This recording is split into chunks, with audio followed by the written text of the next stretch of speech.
Welcome. It's another time to observe our environment. We'll be looking at one of the factors that affect our daily activities, the weather. Really understands how the weather affects our daily activities.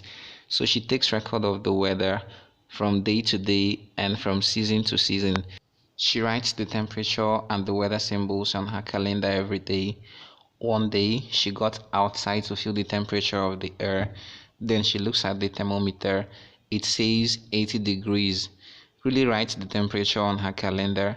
She holds her hand out and feels a warm wind blowing. She looks up at the flag and sees it waving back and forth. She draws the symbol for wind on her calendar. Finally, she looks up at the sky and sees the sun shining. She draws the symbol for sun on her calendar too. Really goes inside to tell her mom that the weather is sunny and windy and the temperature is 80 degrees and it's a perfect summer day. Really was studying the condition of the atmosphere. It is this condition of the atmosphere that we call weather. To help you take your own record of weather, you need to know the different weather conditions, the weather symbols, and the weather instruments as well. So let's talk about weather conditions. Weather could be cloudy. A cloudy weather is usually experienced before a rainfall.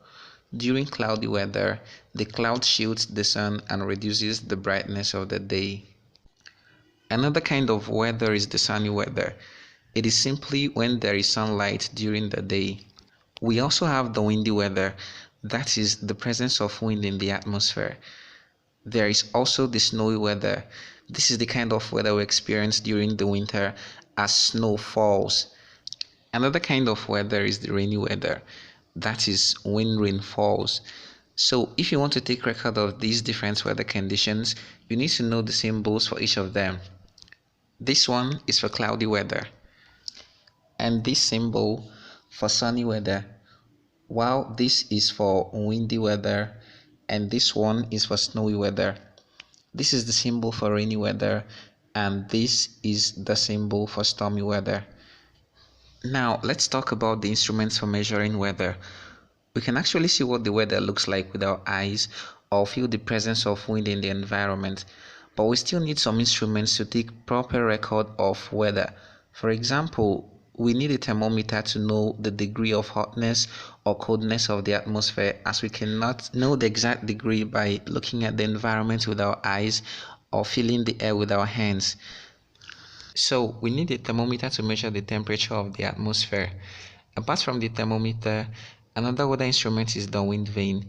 The wind vane shows the direction of the wind. To know the amount of rainfall, the weather instrument to use is the rain gauge. What have we said so far in this lesson? We have mentioned the different weather conditions, the symbol for these weather conditions, and some weather instruments. This will be all for today's lesson. Don't forget to attempt your quizzes and your assignments. I am looking forward to see you in the next class. Goodbye.